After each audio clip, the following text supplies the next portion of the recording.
Welcome to another edition of Unbelievable Reality Podcast. I'm Roy Arthur, your host. Thanks for viewing. If you're coming back, appreciate it. Etc. Fucking etc. So today, I'm just going to dive right in, and I'm going to throw out a disclaimer in the very beginning here. Everything in our country right now relates to politics. But there's one issue that relates to politics in particular that I want to shine a spotlight on right now, and that is climate change. And I'm going to give you some data and some information and some facts as to why this is so fucking important and why it's so important right now. Not tomorrow, not next week, not next month, not next year. Climate change is real. If you deny that, you're a fucking idiot. Period. You're just dumb. Okay? Or you're lying your ass off because somehow you make money off of not giving a fuck. But for the majority of humanity that's enduring the actuality of climate change, it's fucking real. It's not coming next week, next year, a decade from now. This is a horror movie, and the monster is real. And the monster's in the house. And the monster is looking for us. It's no longer a mythological being. It's not the boogeyman, the fictional boogeyman that may be out there, may not be out there, all of the above. No. This horror movie has a real character, and he's a monster, and he's already through the front door and past the fucking security system. Climate change is the number one topic on the globe. This should be front and center in every portion of the globe, every government on this earth. This should be number one priority. It's not. It's definitely not. It is way down the list. We're talking, I don't know, somewhere after, how come we don't get enough miles out of the car tires that we bought that are supposed to go 40 grand, but they don't go 40 grand, they only go 20 grand. I mean, who gives a fuck? It's not like you can remember how many miles you drove your goddamn tires, or you even pay attention. They wear out, you buy a new set. I mean, that's just kind of how humans work. Shit breaks, I buy something new. That was in a previous episode, which was called, Do You Like Being Sold? Which is how the plastic industry has manipulated us into using single-use plastics and further fucking up our atmosphere, affecting climate change, and now screwing up our genetic ability. Otherwise, the ability to fuck properly. But that's in a previous episode. You might want to check it out. It's kind of interesting. I'm going to say, I keep itching myself because this makes me so frustrated and so angry and so concerned. And everybody should be feeling exactly this way. It's not about just us. It's about future generations. It's our children and their children and the children that will come after that. What is this going to look like? We've been hearing about climate change for so fucking long that nobody wants to listen anymore because, it's old news, whatever, climate change, yada, yada, yada. We'll figure out some way to sort that out, or whatever the case may be. It's nothing to be worried about today. We can always worry about it tomorrow, or fuck it. Better yet, don't worry about it at all. Well, here's some fucking horrible news for you. We need to worry about this right now. As I said in the beginning of the podcast, I'm going to tie this into our current presidential elections in a clear and concise way as I wrap towards the end. But right now, I want to bring you some climate science fucking reality. And if it doesn't scare you, and if it doesn't shock you, and if it doesn't move you, then quite frankly, you're simply not paying attention and you're completely unaware. My guess is most people don't want to feel that way. So listen, and listen closely. So, to begin with, I've got a mass amount of research here. A mass. And as usual, as the previous viewers of my other podcasts know, it's not only a mass, it's a mess. Because I am kind of like that. Mad scientist, which I've never been a scientist, but I'm mad regardless. So I got shit scattered everywhere, and somehow I need to try to make sense of this so I can make it make sense to you. So we're going to begin with some simple shit so that it's like, aha, alright, well, that I understand. This ought to be pretty damn easy for most people to understand, but, you know, there's always those people that just don't fucking get it. So, on Sunday, what day is it? Today is what? The 25th of July, so Sunday would have been what? Today's Thursday, the 20th. Sunday, 20th of July, 2024, in the year of our God. I don't even know what the fuck that means, but people say that shit all the time. Sunday was the hottest day ever recorded on the globe. Okay, ever. And this is global. This isn't just backyard. Where the fuck did I put that? This isn't just backyard, okay? And this data has been collated by satellites, atmospheric satellites, and a company called Copernicus, which started in 1944 as an offshoot of the military, the American military. When they started shooting satellites up there, they figured, what the fuck, we might as well watch the atmosphere and the climate and see what happens. Not like anybody cared back then, because climate change in 1944, non-existent. Why? World War II was just ending. And we were still in the middle of it, in the throes. Iwo Jima, you know, Oppenheimer and his deadly toy, the fall of Berlin, the rise of all of communism, all this shit was going on at that very time. So anyway, they started gathering data from 1944, and initially it wasn't satellites because we didn't know how to put them in space. Initially, these observations were upon us by observations taken by aircraft. Checking my time. So this is when it started, 1944, okay? However, even climate records, written climate records going back to the 1880s, support this fact. Sunday, this very Sunday in the year of our Lord 2024 was the hottest fucking ever. Until Monday. And then Monday, the 21st of July 2024, became officially the hottest day ever. And there will certainly be another hottest day ever coming. Because these records keep falling like fucking dominoes. Okay? And here's the thing about climate change before I plow forward. And you can check this research as well online. Google it. Hottest days in the last decade. By the way, the last decade has been the hottest decade on this very earth since recorded time. Since somebody started writing about how fucking hot it was, okay? Since science started measuring. Since satellites could really give us accurate data. Since computer modeling, etc., etc., etc.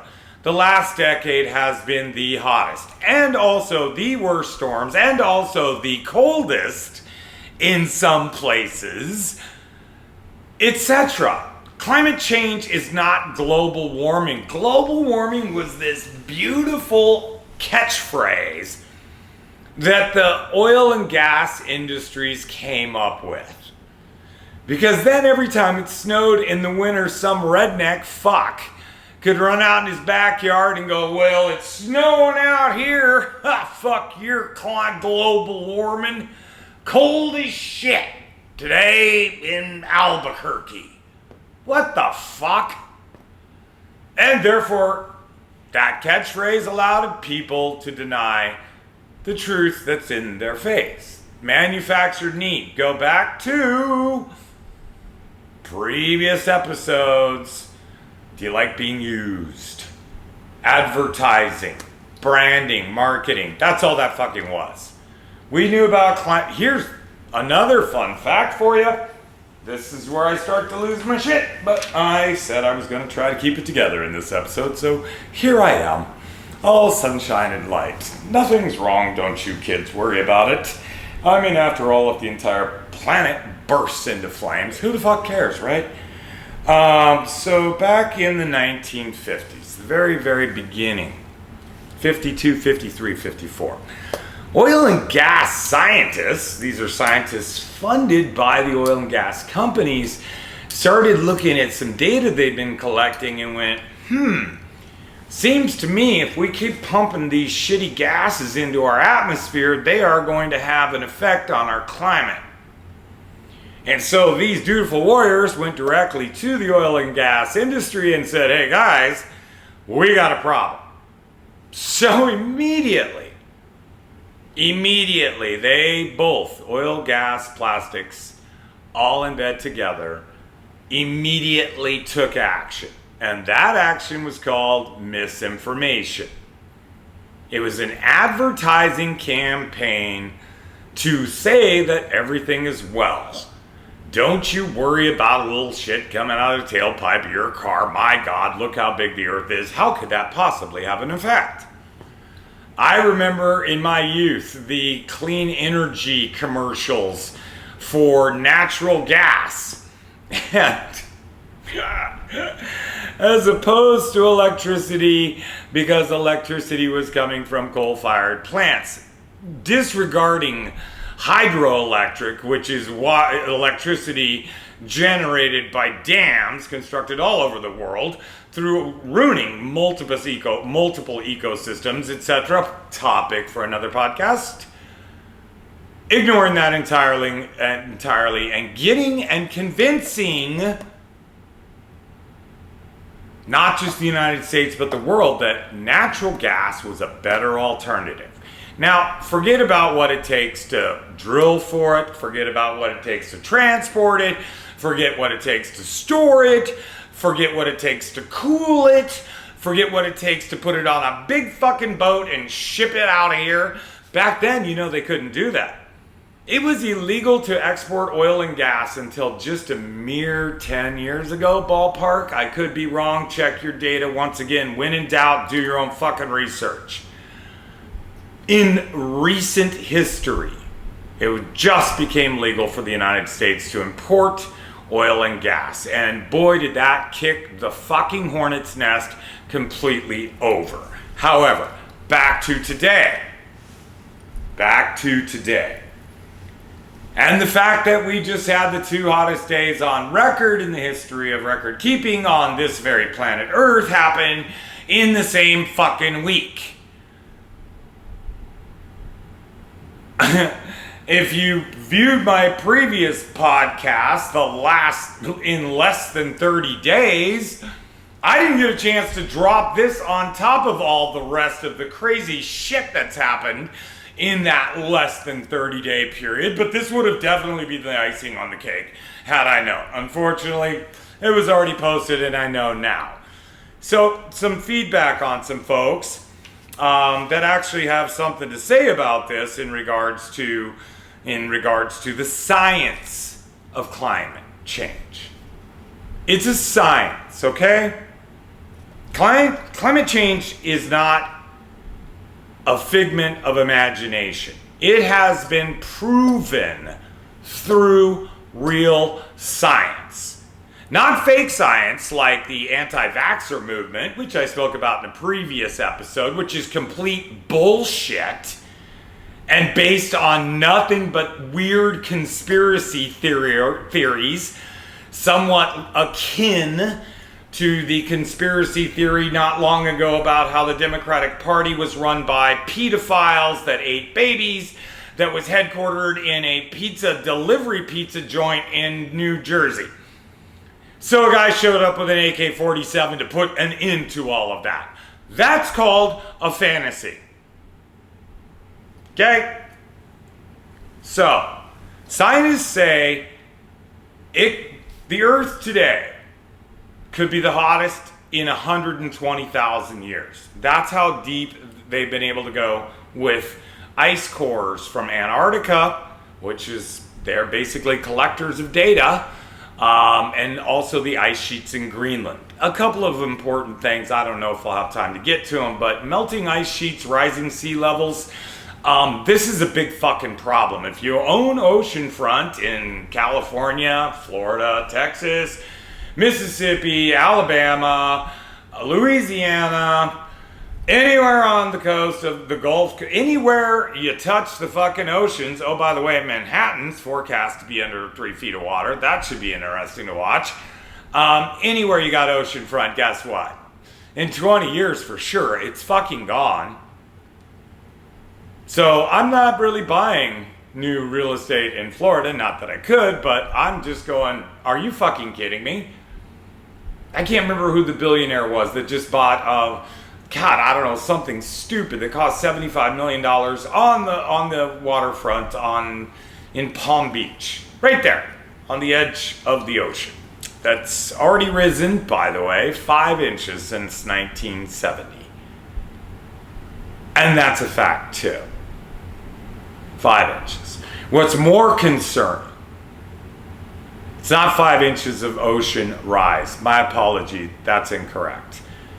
What is correct is that the ocean's temperature, and this is all the oceans, Indian, Pacific, Atlantic, Arctic, etc., have risen by 5 degrees since 1970.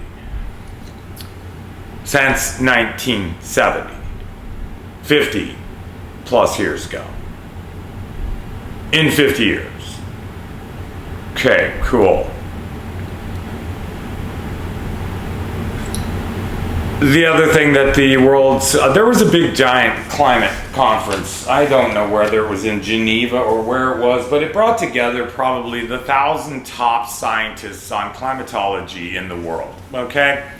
And in this very conference, the scientists came up with, we're in an age where weather and climate are above tolerance levels. That means the level that is needed to tolerate life, human life in specific, Homo sapiens, sapiens, I always fuck that up. Deaths from high temperatures show how catastrophic it is if we don't cut CO2 now. And that is from Cornell University. Another interesting one. Cristina Figueres, former head of the UN Climate Negotiations Panel, says, we all scorch and fry if the world doesn't change course.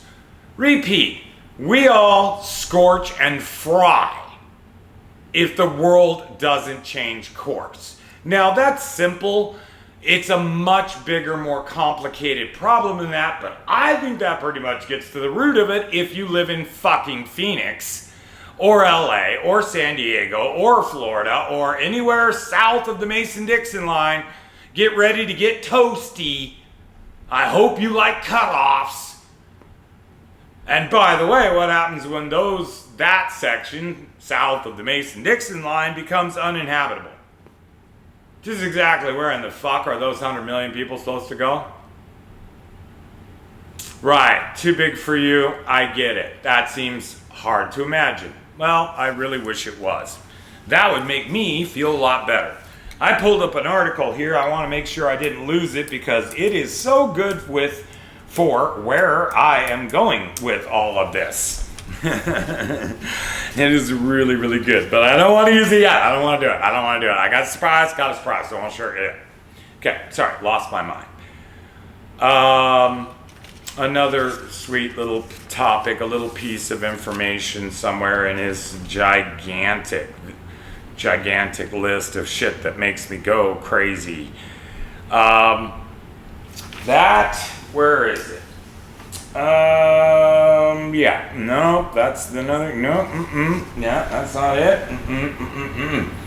So, here's something that I found really really cool and creepy all at the same time, and actually, it's even more than fucking scary. There's this thing, but you know what, I'm gonna do this quick, because you know what, I realize, once again, human beings have a limited capacity to get shit. And if you give them too much information, they forget all of the information. If you give them one little thing to fixate on, we can hang on to that in our world where we are constantly bombarded on purpose by distractions, by sales gimmicks, by advertising, by social media, you name it, it's all designed to distract. So we really don't focus on the big fucking issues. Now, and I want to throw this out here right now. There are other big social issues this country in particular needs to deal with. Women's rights, racism. Don't pretend it's not true. It is true. This is a country of white people, founded by white people on fucking purpose, who wanted it to remain that way. And still do to this day. And don't think otherwise. Are people discriminated against? Fuck. Where do you want to start? In that group of white people, this is the part that I think is kind of worth a segue. Every single group of immigrants, because if you are white and you live in the United States, somewhere down the family tree is an immigrant. We're all immigrants. Okay? And at one time, the Jews were reviled. The Italians were reviled. The Germans were reviled. Fuck.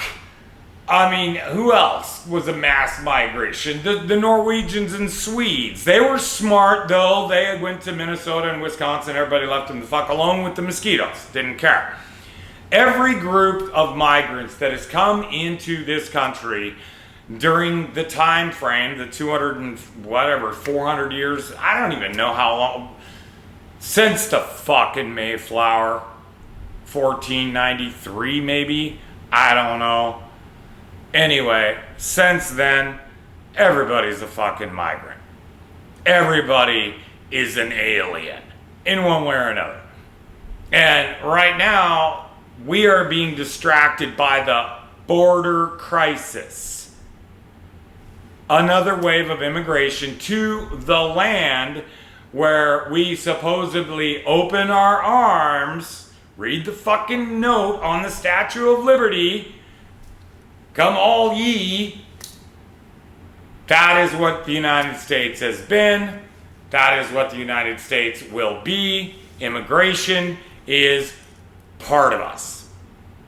Right now, it's being used to distract us. There is no crisis at the border. What's happening, people, is resources are becoming scarce in South America because of rising temperatures, deforestation in the Amazon. The list goes on and on, political repression, etc. These people are bolting not because they want to leave their house and their whole fucking life behind, but because they have to. And to make it out like they're all murderers and rapists and junkies and gang members is just so fucking stupid and pathetic. Is that really all you could come up with? I gotta say this. One of my favorites. You know, there was a Category 1 hurricane that hit Houston here just a couple of weeks ago, which I talk about in my previous episode in less than 30 days. But the state of Texas is just spending all their money on the fucking border. Meanwhile, in Houston, people went without power for 7 days. After a Category 1 hurricane, that's just slightly above a tropical storm. Wind blows hard, rains a fucking bunch. That's a Category 1 hurricane. Cat 4, Cat 5, whoa, we're talking about a whole different world here. But Category 1, that's as gentle as it gets, and it still fucked up Houston again. And if so, in Texas, if it's not getting fucked up during the winter, the electrical grid, summer, spring, fall, because it seems like every season there's a reason, and they stoically refuse to invest in green technology or just fucking upgrade their power grid. One would think that would be the simplest, easiest choice. Just upgrade the power grid, solve your fucking problem. Nope. Oh, did I mention Texas is a red state? And so anally republic that they don't think about that shit. They just want to keep their base agitated. And the best way to do it is to scare them. And what are we scaring them with right now? The hordes. That's a quote from the New York Times. Sweeping over, that's another quote from the New York Times, our southern border. Okay. All right. That's really what we got to be worried about. In the meantime, oil and gas are super, super happy to be completely ignored. Because by being ignored, they can continue on making profits. And that brings me back to an earlier statement in regards to how it was illegal up until the very recent past to export oil and natural gas. And when our benevolent Congress passed a bill that allowed for us to export oil and gas, first of all, sit with that for a fucking minute. Just precisely who is getting benefits from us, from corporations. Once again, corporations aren't people. They don't give a fuck. They're all about bottom line, which is money, which keeps their shareholders happy and keeps their investors happy and keeps the fat cats at the top of the food chain, upper management, rich as fucking crocious. Why do you think that happened? Why do you think that law that had been in place since World War II was changed? Was it for the betterment of the United States? Sure, because there's taxes to be made, there's tariffs to be made, etc. But to the average Joe, when Exxon posts a profit, a quarterly profit of $4.7 billion in 3 months, is that helping you? No, it's not, and you know it's not. And there's no way anybody could defend it. The reason that law was changed is because the oil and gas industry has our political world in its back pocket. A startling, crushing, true fact. And one I intend to explore in a later episode. But it is a fact. And a shocking fact at that. Because there's now too much money in it for it not to be in control. I've said in previous podcasts, I firmly agree that capitalism has run completely off the fucking railroad tracks. When we have centra-billionaires, when we have Jeff Bezos buying his fiance a 30-carat diamond ring, which nobody even knows how many fucking $1 million that costs, millions, just so he can show that he's rich and richer than everybody else, because he is. He's number 2 behind Elon Musk, and God only knows what crazy Elon's gonna do next. Speaking of Elon Musk, I don't know. Am I the only one that's slightly concerned that the world's richest man has 6,219 Starlink satellites orbiting our Earth right now that he just threw up there himself because he was going to give internet access to the world? I mean, is there something nefarious in all of this that isn't kind of creepy? I don't know, ask the Ukrainians when he decided to turn it off in 23 because he was afraid, quote unquote. Well, 2 things. First of all, he said that Biden administration hadn't allowed him to extend Starlink beyond the Ukrainian border, i.e. Crimea. And then he came out with excuse number 2, where he was afraid that the Russians would see that as some sort of a threat if Ukraine attacked Crimea, and that would lead to a nuclear war. Okay, and also while we're on the subject of the delightful Mr. Musk, he just recently ripped his son, who transed into a woman, and said that his son was killed by the woke mind virus. Yeah, these are the billionaires that are running our world. Am I the only one that sees Elon 10 years from now holed up in the penthouse suites of the Bellagio, constantly washing his hands, cackling over some absurd joke that only he understands while he plots the end of the world type shit? I might have gone too far there, but you follow me if you know anything about Howard Hughes. I dated the shit out of myself, but this happens often. Alright, so now, I've said what I had to say so far in regards to climate change. Let's get to current events this time, right now, this presidential election. The choice between, at the moment, Donald Trump and J.D. Vance on the Republican side, and Kamala Harris and unknown vice president on the Democratic side. Kamala Harris was part of the administration that passed, what was it, the ADA bill, basically the first step in the new Green Deal. And even though it was a minuscule attempt financially in the great grand scheme of things, at least the Biden-Harris party started repairs on infrastructure, investment in new energy types, green energy, wind energy, etc. That was their attempt to at least get it started after a decade plus of absolute inaction on our national government's part, from top to bottom.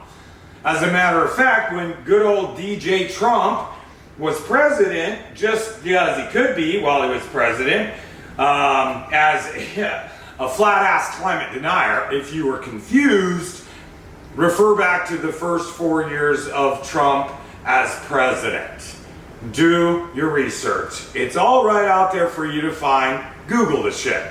So while he was in office, he pulled us out of the Paris Accords, which was a monumental achievement to get the majority of the world's governments to agree that we needed to reduce climate change, heat, temperature heat by, like, I don't know what it was, 3 degrees, 4 degrees, something like that. But long story short, everybody came together and said, you know what, climate change is real, it's bad, it's happening now, we gotta make an agreement to limit continued pumping of CO2, methane, fuck all, whatever we're putting in our atmosphere, if we're going to slow it.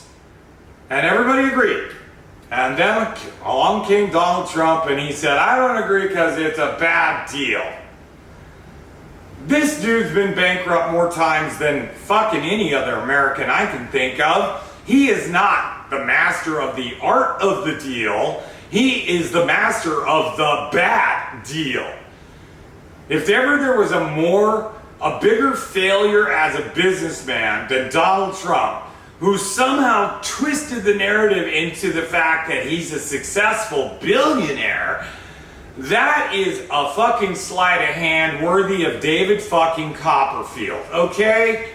And if he even slightly indicates that he has an interest in climate change, that's just flat bullshit. In your face, flat bullshit. But the leader of the Republican ticket, in his time in office, also, according to the Grady Institute report, overturned 100 environmental regulations. 100. And shrank the EPA, Environmental Protection Agency, for you that don't know the acronym, to make them, and made them remove climate change in any form from their websites. If there is a more blatant example of climate denial, then fuck all that. And the attempt to get the government involved protecting big industry, specifically oil gas, so they can continue to reap profits while they continue to kill our planet. This motherfucker proved it by his actions, not just his words.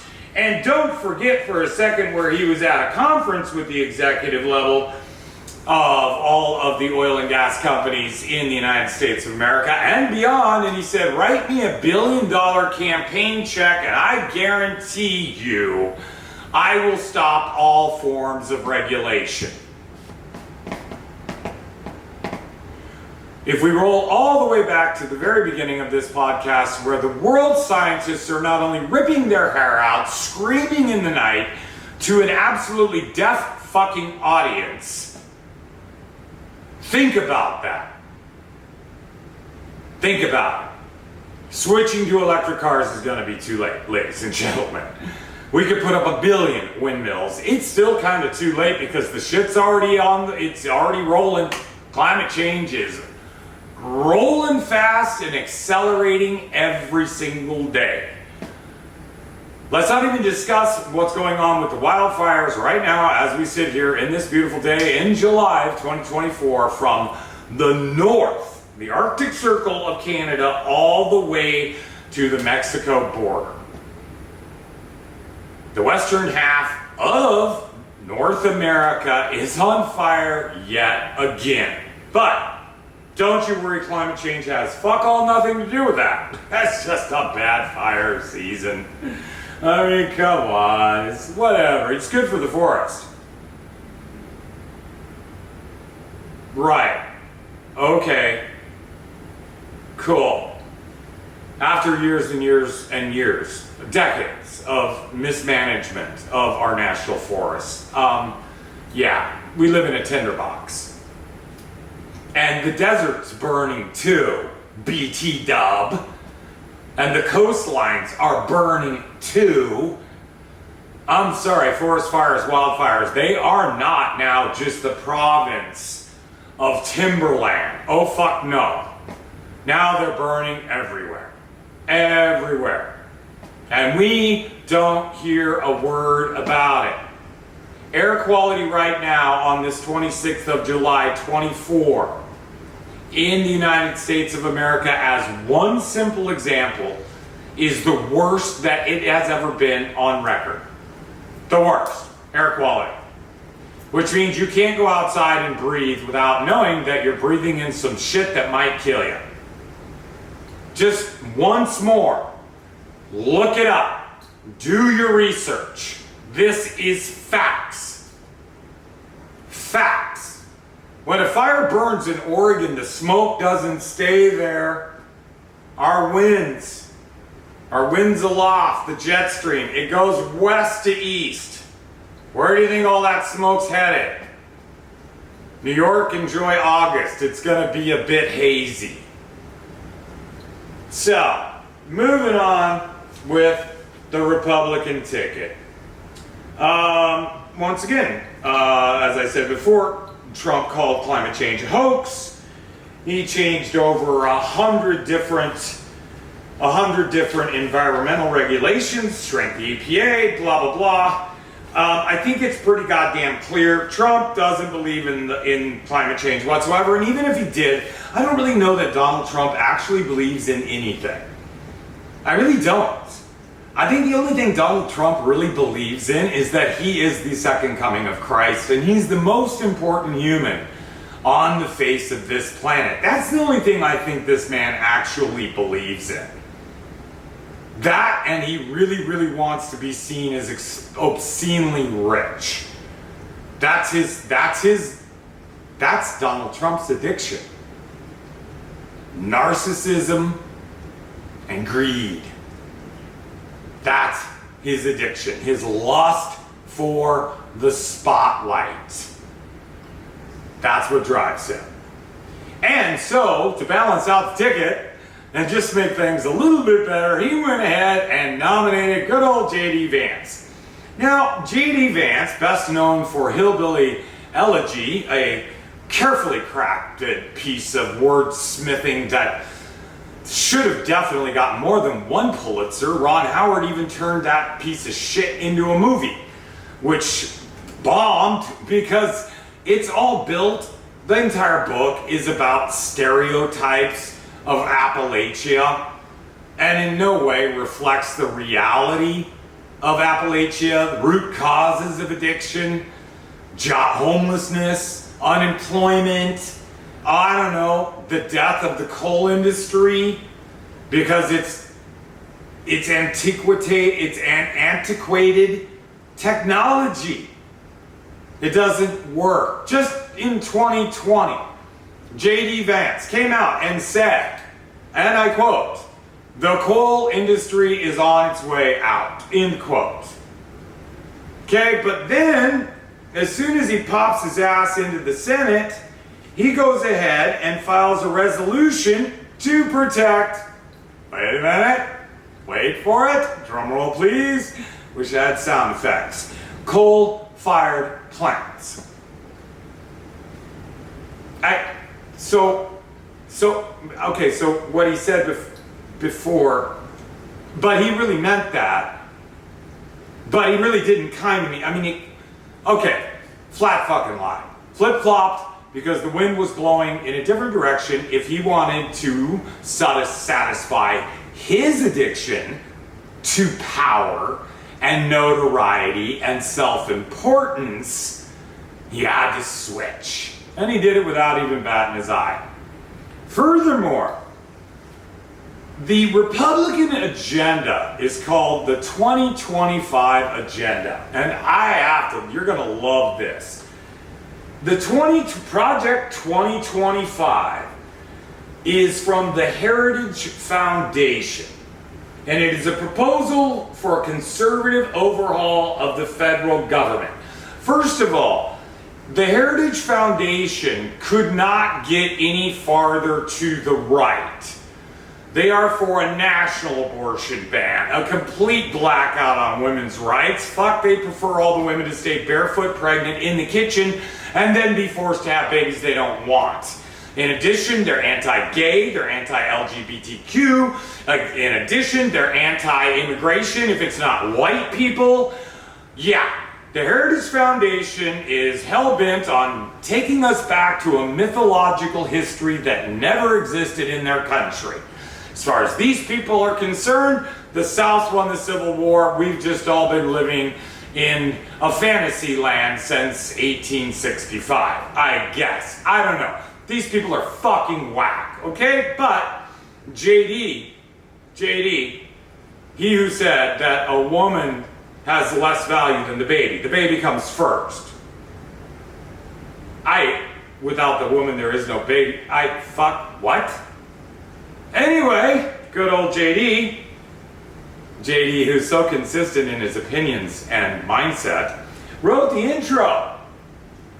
And one of the quotes, this is the intro he wrote. "Never before has a figure with Robert's depth," well, yeah, he's got depth all right when it comes to destroying democracy, "and stature within the American right tried to articulate a genuinely new future for conservatism." And most people don't even know what fucking conservatism means.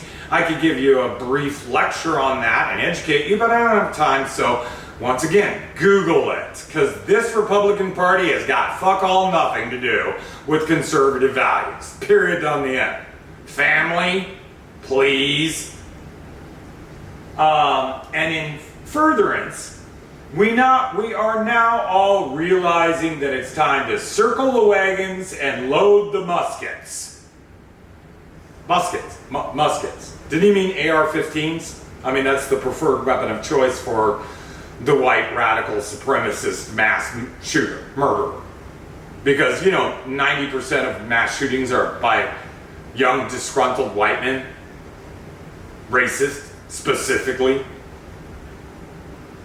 Anyway, we should load the muskets in the fights that lay ahead. These ideas are an essential weapon.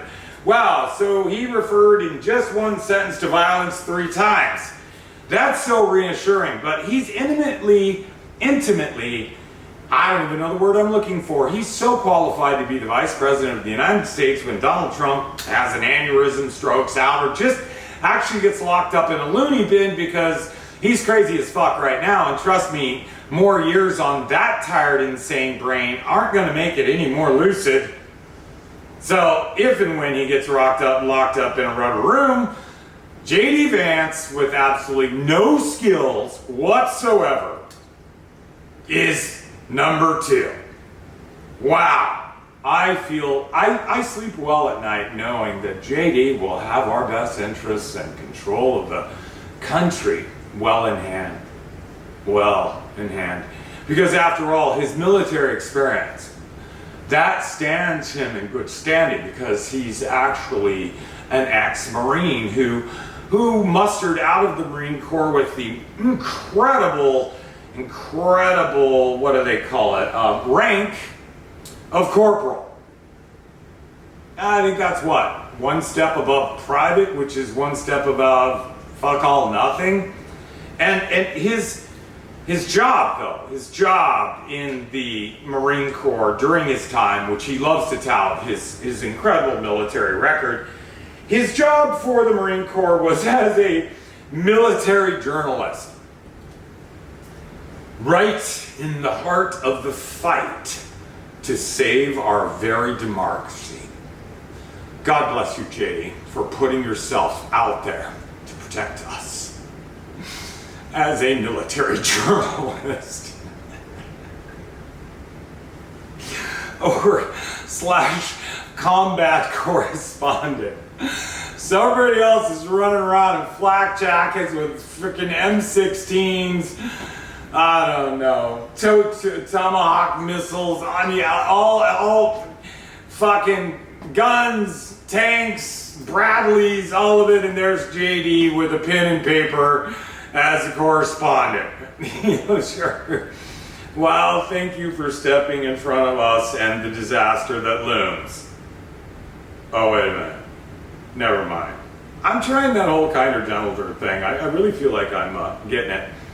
Don't forget also that President Trump, I kind of overlooked this, that he's the one also that said that the noise from wind turbines causes cancer.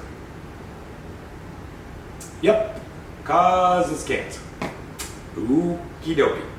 I mean, let's ignore those overhead high power lines, electric lines that are proven to cause cancer and fucking brain damage. And let's kind of overlook conveniently, all the poisons that are spewed into our atmosphere on a daily basis by the oil and gas industries that we all know for sure cause cancer. Fuck it, let's overlook those things. Wow. If ever there was a better pair made, a match made in heaven, I really don't fucking know who there would be.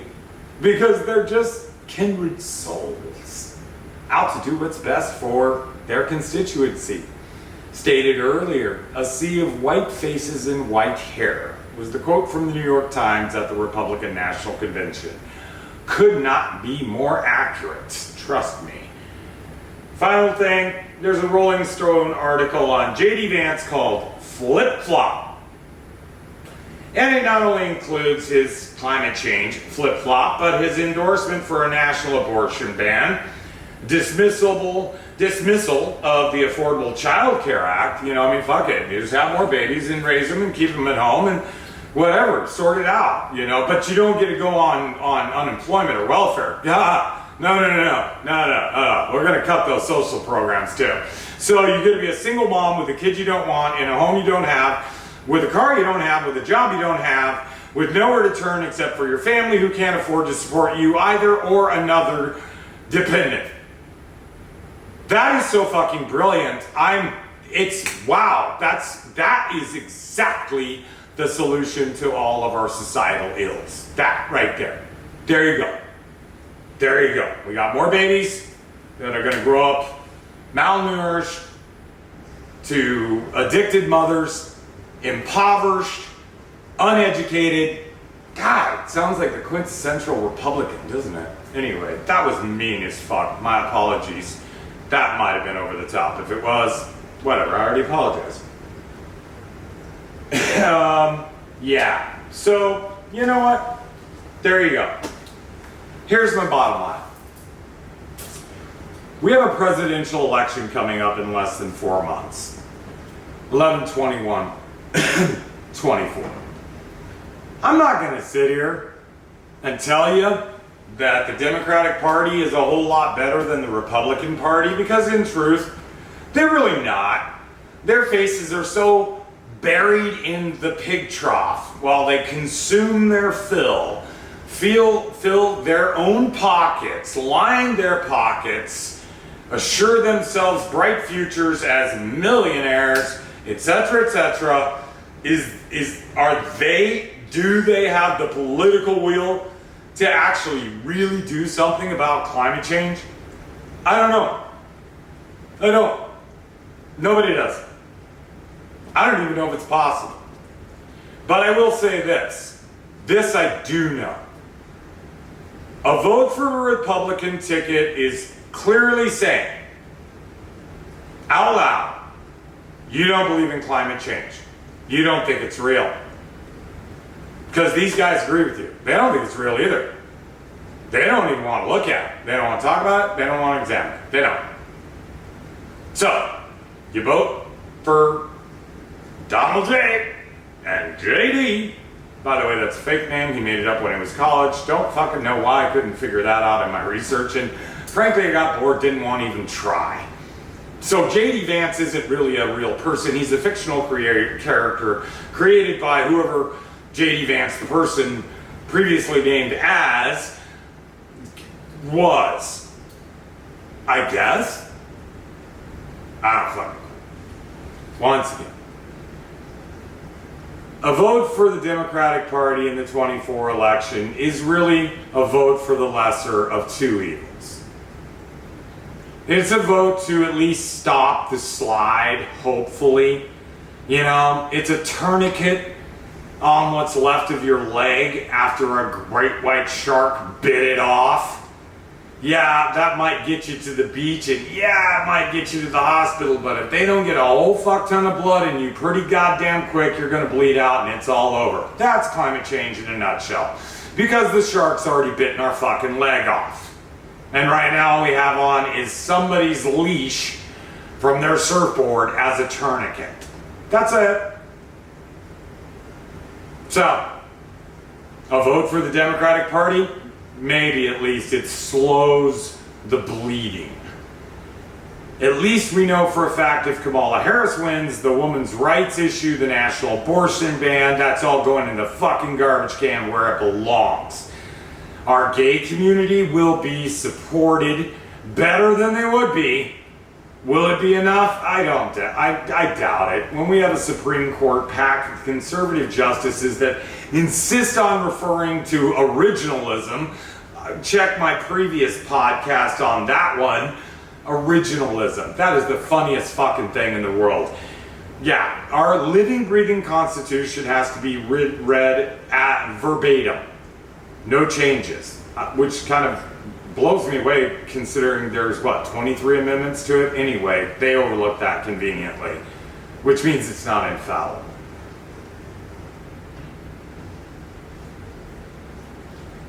There you have it. There you have it. This is what's going on right now. This is the world we live in. This is what's happening right now. And this election is crucial. Like I said, the Democratic Party is the lesser of two evils. There's no way to like anything about everything that either one of these parties do. I mean, it's all distasteful and it's all greed and avarice, and it's really disheartening. These people are elected to office to represent their constituencies. That'd be us, the citizens of the United States of America, and our government stopped fucking doing that a long time ago. Probably right around 2011 when Citizens United was overturned and the Supreme Court, in all their infinite wisdom, decided that corporations are basically human beings and that you can donate to a super PAC, otherwise known as a political action committee, anonymously as much fucking money as you want to give them. Wow, and in history, that sure didn't turn out to be a bad fucking idea, now did it? Once again, I'm Roy Arthur. This is Unbelievable Reality Podcast. If you don't agree with my opinions, frankly, I don't give a fuck. They're opinions, and they're mine. I'm sure you can have yours. You're more than welcome to them. Look forward to our next episode. Coming up in a few days here. Hey, comment, subscribe, view. Really take in the message, because I am only just getting started.